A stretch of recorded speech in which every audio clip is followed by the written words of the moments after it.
Hoje vamos conversar um pouquinho sobre a importância da família. Antes de iniciar,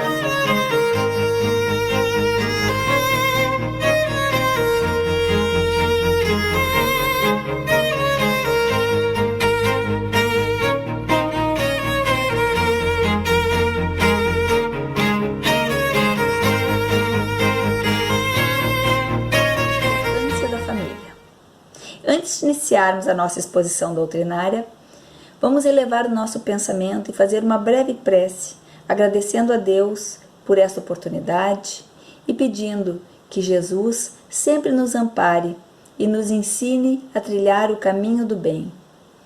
Agradecendo pela família que temos, pela família espiritual e pela família corpórea. Que nós possamos ser amanhã melhores do que somos hoje. Que assim seja. Encontramos muitas referências sobre o tema família nas obras da doutrina espírita, nas obras básicas codificadas por Kardec. No Evangelho segundo o Espiritismo, todo o capítulo 14 trata desse tema, bem como no Livro dos Espíritos, algumas questões, como por exemplo a 208 a 774. Além disso, a família tem sido tema de pesquisa de diferentes áreas do conhecimento. Nós encontramos pesquisas e artigos sobre família na antropologia, na sociologia, na psicologia, na medicina, em diversas áreas, além de ser inspiração e fonte para vários livros, inclusive livros espíritas, que trazem o relacionamento familiar e a configuração familiar e a importância disso no crescimento espiritual, como por exemplo, Família Frente e Verso, que é um livro de G.R. Almeida e Silvano Marques, A Saúde das Relações Familiares, de Alírio de Cerqueira Filho, além de livros como Constelação Familiar, psicografado por Chico Xavier, pelo espírito Joana de Ângeles, e também Jesus no Lar, pelo espírito Neio Lúcio, também psicografado por Chico Xavier, além de diversas outras obras que tratam deste tema. Mas para que nós iniciemos um pouco falando sobre a família, é importante que a gente entenda sobre a configuração familiar e o que é a família. Se nós pegarmos a família do ponto de vista social e cultural, até meados do século XIX, nós tínhamos uma configuração familiar chamada de família extensa, que significa que grandes senhores de terra, reis, imperadores, latifundiários, senhores feudais, eles consideravam como família não apenas esposa e filhos, mas também os agregados desta família, como por exemplo, os escravos, as concubinas, os capatazes, os trabalhadores de fazendas. Hoje, do início do século XIX até hoje, a configuração familiar mudou. Nós temos uma família chamada família nuclear, que é composta por pais e filhos. Mas se nós pegarmos a atualidade, nós vamos encontrar a família nuclear diferente da família nuclear do início do século XIX. A família nuclear de hoje, ela é composta por pai, mãe e 1, 2, 3 filhos. A de antigamente, nós encontrávamos uma prole extensa com 10, 12, 9, 8 filhos. Além de encontrarmos hoje ainda nesse núcleo familiar pais que são genitores do mesmo sexo, como por exemplo, 2 mães, 2 pais. Já na doutrina espírita, Por que é importante que a gente entenda isso? Porque nós vamos chegar à conclusão de que esta família, ela é extremamente importante para o nosso aprendizado. A doutrina espírita nos traz dois tipos de família. A família corporal, que é esta família aonde nós estamos inseridos, aonde nós nascemos, e a família espiritual, que é aquela que nós formamos por afinidade. Por exemplo, a afinidade que eu tenho com uma amiga, com um vizinho, com um primo distante, com um colega de trabalho, e que esta afinidade muitas vezes faz com que a gente diga que essas pessoas fazem parte da nossa família, que são famílias que nós escolhemos, né? Podemos dizer que nós escolhemos essa família. Mas a família corporal, ela tem uma explicação, e a explicação é a reencarnação. Quando nós reencarnamos, nós viemos para a família que nós necessitamos. Então não existe a possibilidade de nós dizermos que nós estamos na família errada, que eu não queria este pai, eu não queria esta mãe, eu não gosto do meu irmão ou minha irmã. Não, meus amigos, nós estamos aonde nós deveríamos estar, porque esta família, ela foi traçada muito antes de nós estarmos aqui. E nós concordamos com esta oportunidade. Então a família, ela é o primeiro laboratório de almas que nós conhecemos quando chegamos a este mundo. É nesta família que nós vamos trabalhar os nossos defeitos, fortalecer as nossas virtudes, aprender a usar o nosso livre-arbítrio da maneira mais adequada, aonde nós somos o mais verdadeiros possível. No nosso seio familiar, da nossa família corporal, nós mostramos exatamente toda a bagagem que nós trazemos de outras existências. Nós mostramos o nosso lado mais suave, mas mostramos também o nosso lado mais agressivo. Por quê? Porque estas relações que se formam num núcleo pequeno, em um núcleo familiar, elas são permeadas de emoções, o que torna esta família propícia para que a gente possa trabalhar tudo aquilo que a gente necessita. A gente vai ter famílias com mais laços afetivos fortalecidos e vamos ter famílias também com laços estremecidos. Mas o importante é lembrar que nós estamos aonde deveríamos estar. E é neste momento da formação da família em que pai e mãe são extremamente importantes. Pai e mãe são os responsáveis que aceitaram perante Deus a missão e a tarefa de assumirem outros irmãos nesta caminhada terrena. E é isso que nos diz o capítulo 14 do Evangelho segundo o Espiritismo. Ele fala: honrai a vosso pai e a vossa mãe. O mandamento honrai a vosso pai e a vossa mãe é um corolário da lei geral de caridade e de amor ao próximo, visto que não se pode amar ao próximo aquele que não ama a seu pai e sua mãe.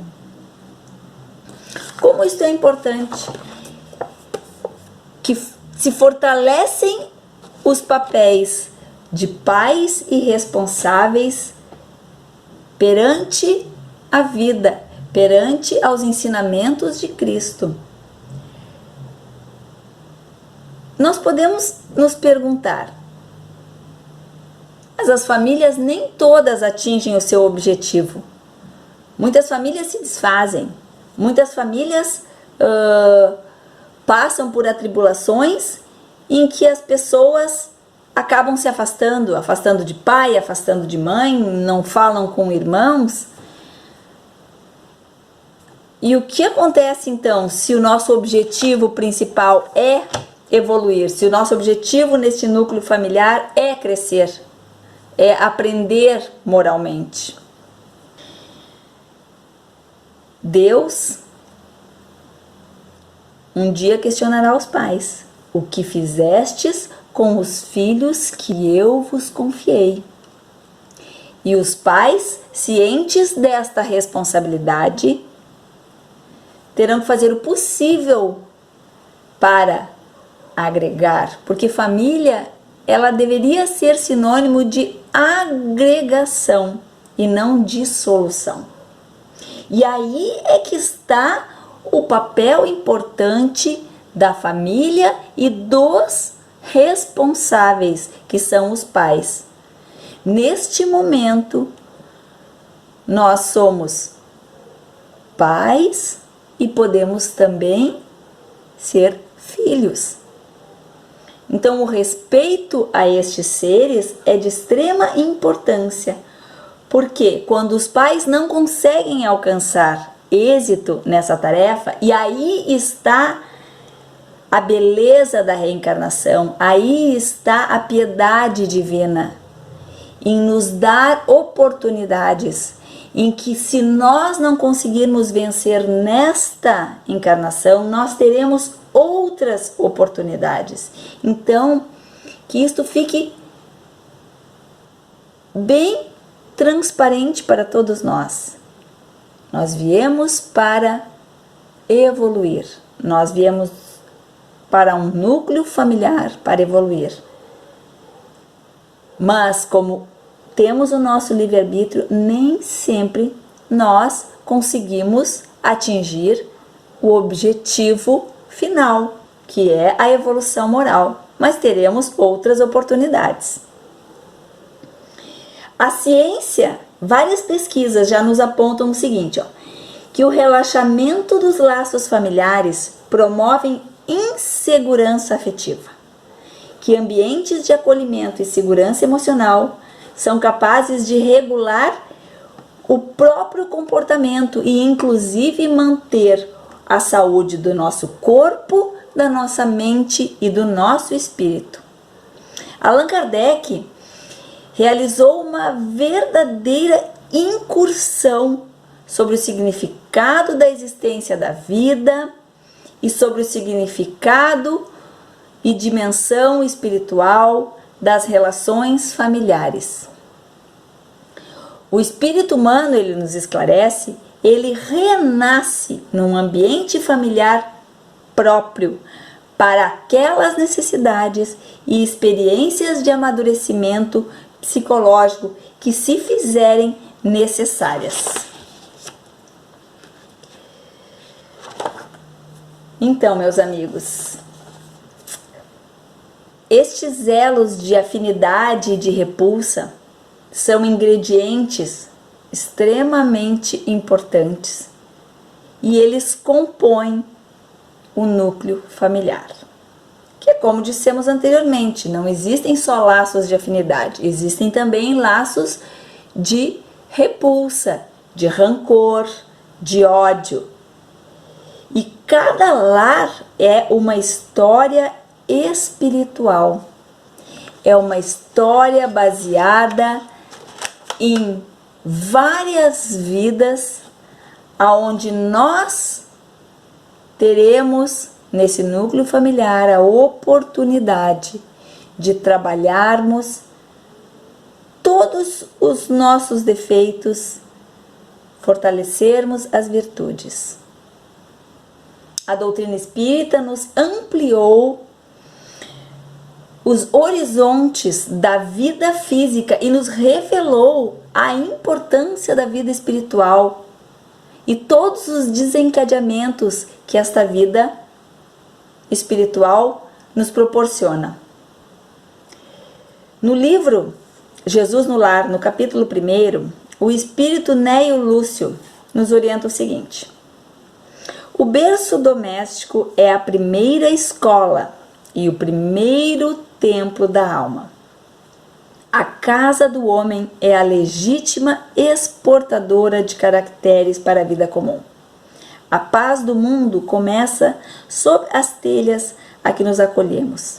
Se não aprendermos a viver em paz entre quatro paredes, como aguardar a harmonia das nações? Se não nos habituamos a amar o irmão mais próximo, associado à nossa leita de cada dia, como respeitar o eterno Pai que nos parece distantes? Então, reforçando o que nós dissemos, que o berço doméstico é nosso primeiro templo, nosso primeiro laboratório. A família é a base fundamental e é nesta família que nós vamos aprender a ser melhores. Nós podemos comparar a família como uma peça teatral. Uma peça teatral tem papéis, nós precisamos seguir um roteiro e cada um de nós é parte desta peça teatral. Apenas os pais é que têm personagens fixos dentro dessa peça. Os pais, como dissemos anteriormente, são aqueles que assumem a responsabilidade e são eles que vão dar o encaminhamento conforme o filho cresce. Então, são os pais que inicialmente vão dar as primeiras lições de moral, que vão dar exercer as primeiras ordens, como por exemplo: come isto, meu filho, vai dormir que é tarde. Eu te disse que tu deveria ter estudado mais. Na próxima vez, vamos fazer diferente. Então, esses encaminhamentos que os pais nos dão, eles vão, na verdade, nos fortalecer afetivamente. E toda esta engrenagem da família funciona num contínuo. Nós aprendemos com aqueles que nos cercam e nós exercitamos dentro do núcleo familiar. É na família que nós aprendemos a perdoar, a sermos humildes, aprendemos o amor incondicional, porque não existe no mundo amor maior do que amor de pai e de mãe pelos seus filhos. E aí nós já temos um grande ensinamento, como disse no livro Jesus no Lar, como nós vamos amar ao próximo e amar a Deus se nós não conseguirmos, dentro deste pequeno núcleo de aprendizado, amar aos membros da família. A questão 208 do Livro dos Espíritos nos diz o seguinte: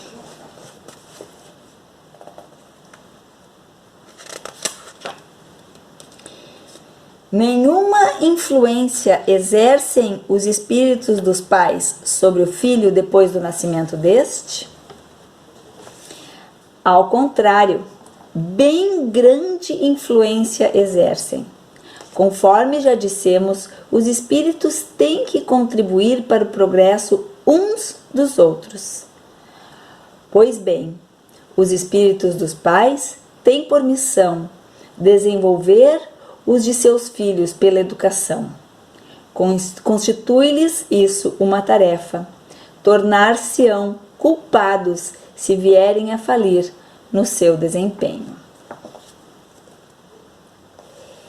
Que é aquilo que nós falamos anteriormente, a responsabilidade de um pai e de uma mãe num núcleo familiar.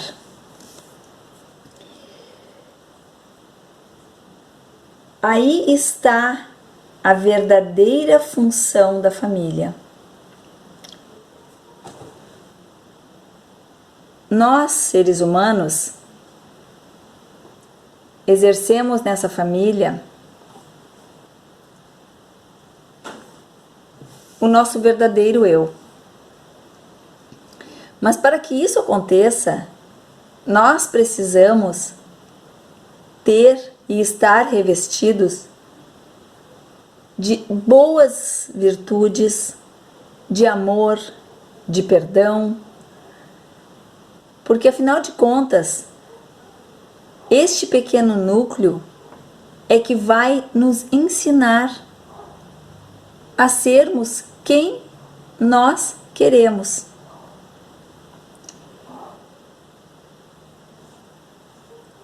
As relações familiares em núcleos pequenos, elas se tornam cada vez mais íntimas, sendo permeadas por diversas emoções, aonde nós aprendemos o que é certo, o que é errado, e aquilo que nós aprendemos, nós levamos para a sociedade externa.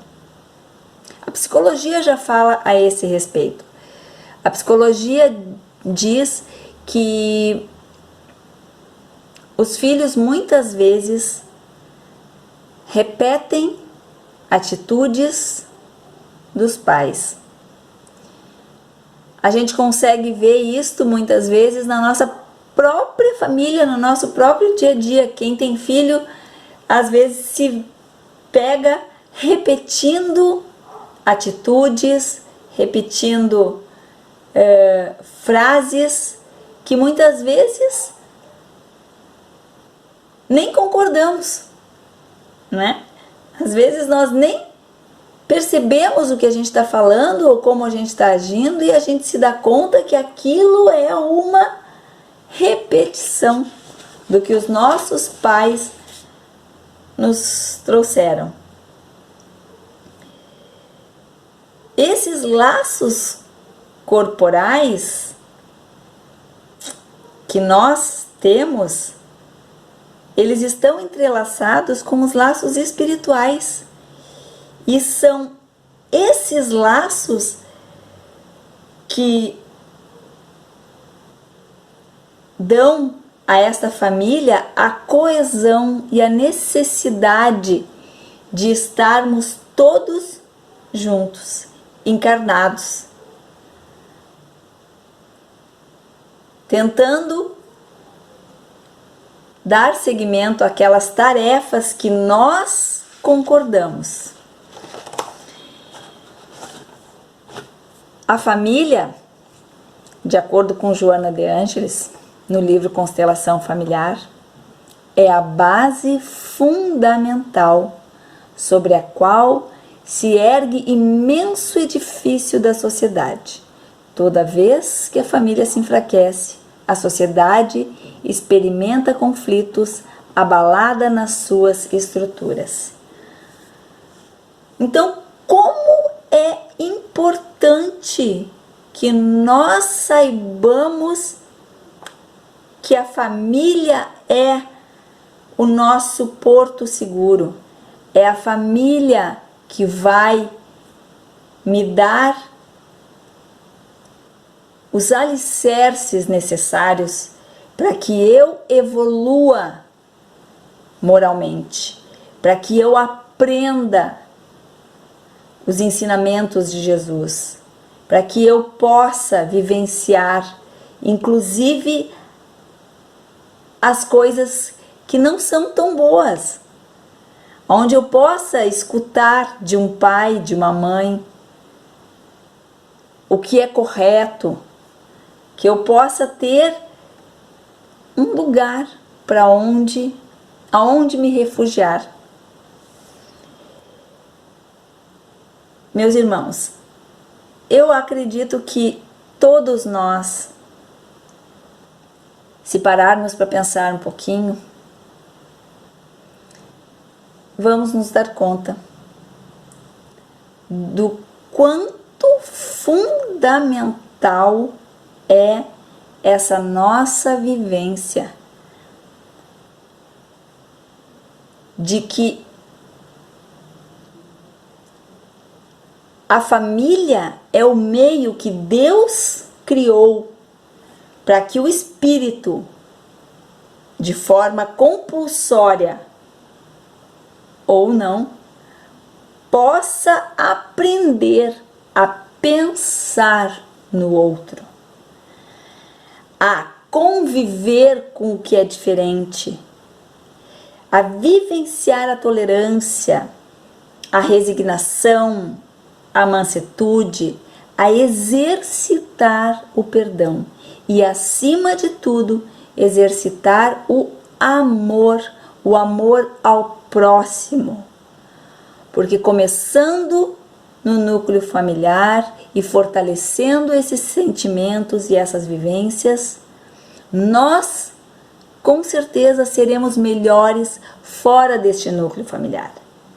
Nós teremos condições emocionais, condições morais de darmos um passo adiante nessa escala evolutiva. Muito obrigada por terem nos acompanhado até aqui. Curtam as nossas redes sociais e até breve.